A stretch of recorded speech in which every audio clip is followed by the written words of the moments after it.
Guys me life the one of the most important exam కి just 1 month ఉంది. ఈ 1 month లో మీరు ఏం చేస్తారో తెలియదు, ఎంత కష్టపడతారో తెలియదు. కానీ మీ ఎగ్జామ్స్ లో మంచి మార్క్స్ స్కోర్ చేయాలని చెప్పి మీ ప్రతి ఒక్కరికి ఉంటుంది. 9th అయిపోయి 10th లోకి వస్తేనే నేను 10th క్లాస్ లో బాగా కష్టపడి నా 10th ఎగ్జామ్స్ లో మంచి మార్క్స్ స్కోర్ చేయాలని చెప్పి మీరు అనుకుంటారు. కానీ ఏవో కొన్ని ప్రాబ్లమ్స్ వల్ల లేదా కొన్ని డిస్ట్రాక్షన్స్ వల్ల మీరు సరిగ్గా చదువుకోలేకపోయింటారు. అండ్ మీరు time to time me syllabus ని కంప్లీట్ చేసుకోలేకపోయింటారు. బట్ ఇప్పుడు మీ ఎగ్జామ్స్ కి జస్ట్ 1 మంత్ ఉంది. ఈ 1 మంత్ లో మీరు బాగా కష్టపడి మీ 10th ఎగ్జామ్స్ లో మంచి మార్క్స్ స్కోర్ చేయాలని చెప్పి మీకు అనిపిస్తుంటది. అండ్ ఇలా మీరు చేయొచ్చు. బట్ మీకు కొన్ని ప్రాబ్లమ్స్ అండ్ కొన్ని డౌట్స్ భయపెడుతుంటాయి. Like first one, confidence. రెండోది, నేను ఎంత చదవాలనుకున్నా చదవలేకపోతున్నా అండ్ నేను చదివింది నా మైండ్ లో అస్సలు ఎక్కట్లేదు. మూడోది, నేను పాస్ మార్క్స్ నుంచి హైయెస్ట్ మార్క్స్ స్కోర్ చేసేంత వరకు నేను ఈ 1 మంత్ లో ఏమేమి చదవాలి అండ్ ఎలా చదవాలి. నాలుగోది, ఈ 1 మంత్ లో ఉన్న తక్కువ టైంలో నా సిలబస్ ని ఎలా కవర్ చేయాలి. And one of the most important doubt, question paper tough గా వస్తుందా ఈజీగా వస్తుందా. అండ్ ఫైనలీ అందరికి వచ్చే కామన్ డౌట్, నా ఆన్సర్ షీట్ కరెక్షన్ స్ట్రిక్ట్ గా జరుగుతుందా లేదా లూజ్ గా జరుగుతుందా. అట్లీస్ట్ నేను పాస్ అవుతానా లేదా అని అనిపిస్తుంటది మీకు. ఈరోజు 1 by 1 నేను మీ ప్రతి డౌట్ కి క్లారిఫై చేస్తా. బట్ వీడియోని మాత్రం కంప్లీట్ గా చూడండి. మీలో ఉండే ఫస్ట్ ప్రాబ్లం కాన్ఫిడెన్స్. అలా నా ఎగ్జామ్ కి జస్ట్ 1 మంతే ఉంది. ఈ 1 మంత్ లో నేను ఏం చదవాలో ఏమో, అసలు నేను పాస్ అవుతానో ఫెయిల్ అవుతానని మీకు భయం వేస్తుంటది. మీకు ఎగ్జామ్ రాయడానికి అండ్ అట్లీస్ట్ మీకు ఎగ్జామ్ కి ప్రిపేర్ అవ్వడానికి కూడా ఈ భయం వల్ల మీకు కాన్ఫిడెన్స్ ఉండదు. గైస్, మీ 10th క్లాస్ క్వశ్చన్ పేపర్ ఎలా తయారు చేస్తారో చెప్తాను వినండి. ప్రతి ఒక్కరి లైఫ్ లో 10th క్లాస్ చాలా ఇంపార్టెంట్ కాబట్టి ప్రతి ఒక్కరు 10th క్లాస్ ని పాస్ అయి తన మార్క్ లిస్ట్ తీసుకెళ్లాలని government 10th class question papers తయారు చేసేటప్పుడు ఒక బిలో యావరేజ్ స్టూడెంట్ ని బేస్ చేసుకొని తయారు చేస్తుంది.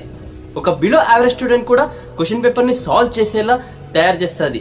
మీ క్వశ్చన్ పేపర్ లో 30 to 40% క్వశ్చన్స్ అంటే పాస్ మార్క్స్ స్కోర్ చేసేంత క్వశ్చన్స్ ఒక బిలో యావరేజ్ స్టూడెంట్ అంటే ఒక డల్లర్ కూడా సాల్వ్ చేసేలా తయారు చేస్తారు.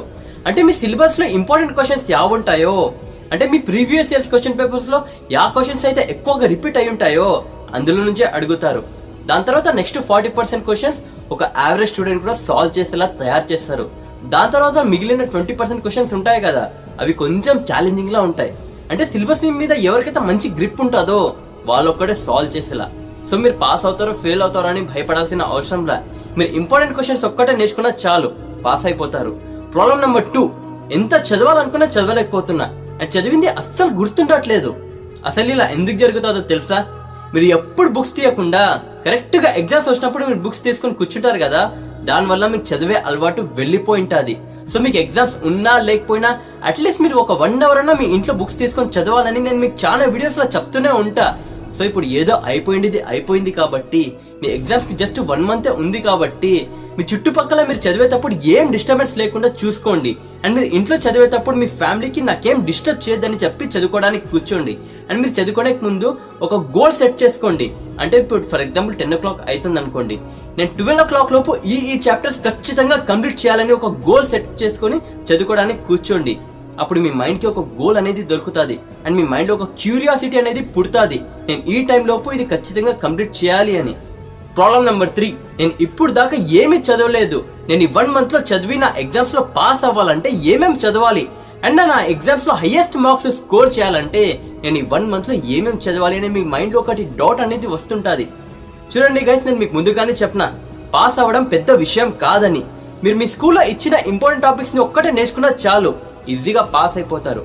లేదంటే ఇంకోటి ట్రిక్ ఉంది. ఈ ట్రిక్ ని మీరు 10th క్లాస్ లో ఒక్కటే కాదు, మీ ఫ్యూచర్ లో ఇంటర్మీడియట్ డిగ్రీలో కూడా యూజ్ చేయొచ్చు.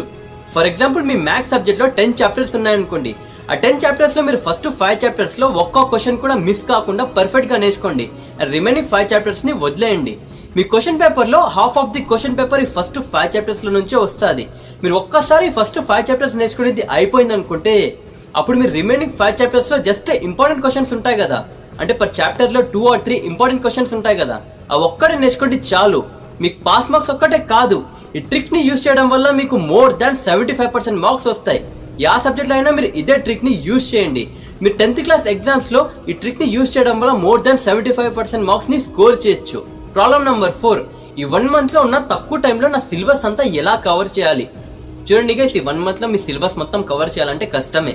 కానీ మీరు ఒక ప్లాన్ తో పోతే మీరు మీ సిలబస్ ని కంప్లీట్ చేసి కూడా ఇంకొంచెం టైం అనేది దొరుకుతుంది. అది ఎలా అనేది చెప్తా వినండి. ఫర్ ఎగ్జాంపుల్ మీరు మార్నింగ్ 5:30కి లేస్తారనుకోండి, 5:30కి లేసి ఒక half an hour fresh up అంతా అయిపోయి 6 o'clock కి ఫిజిక్స్ సబ్జెక్ట్ తీసుకొని చదవడం స్టార్ట్ చేస్తారనుకోండి. ఫిజిక్స్ మీరు చదవక ముందు ఒక గోల్ అనేది పెట్టుకోవాలి. నేను 6 o'clock నుంచి 11 o'clock లోపు ఫిజిక్స్ లో ఫస్ట్ చాప్టర్ ఖచ్చితంగా కంప్లీట్ చేయాల్సిందే అని ఒక గోల్ అనేది పెట్టుకోవాలి. మీరు 1 month మీ ఫ్యూచర్ కోసం కొంచెం కూడా గ్యాప్ తీసుకోకుండా కష్టపడక తప్పదు. సో మీరు ఒక్క సెకండ్ కూడా గ్యాప్ తీసుకోకుండా 11 o'clock లోపు ఫిజిక్స్ లో ఫస్ట్ చాప్టర్ ఖచ్చితంగా కంప్లీట్ చేయాల్సిందే. తర్వాత ఒక 1 hour అలా గ్యాప్ తీసుకొని సెకండ్ చాప్టర్ కూడా సేమ్ అలాగే కంప్లీట్ చేసుకోవాలి. అలాగా మీరు డేలో 3 chapters కంప్లీట్ చేసుకున్నా, లేదంటే 2 days లో 5 chapters కంప్లీట్ చేసుకున్నా చాలు. మీ క్వశ్చన్ పేపర్ లో half of the question paper ఈజీగా సాల్వ్ చేయొచ్చు. తర్వాత థర్డ్ డే రిమైనింగ్ 5 chapters లో ఇంపార్టెంట్ క్వశ్చన్స్ ఉంటాయి కదా, అవి ఒక్కడే నేర్చుకుంటే చాలు. మీ ఫిజిక్స్ సిలబస్ కంప్లీట్ అయిపోతుంది. అలాగా మీరు మీ ప్రతి సబ్జెక్ట్స్ ఇలాగే కష్టపడి చదివితే మీరు 3 days కి ఒక సబ్జెక్ట్ కంప్లీట్ చేసుకోవచ్చు.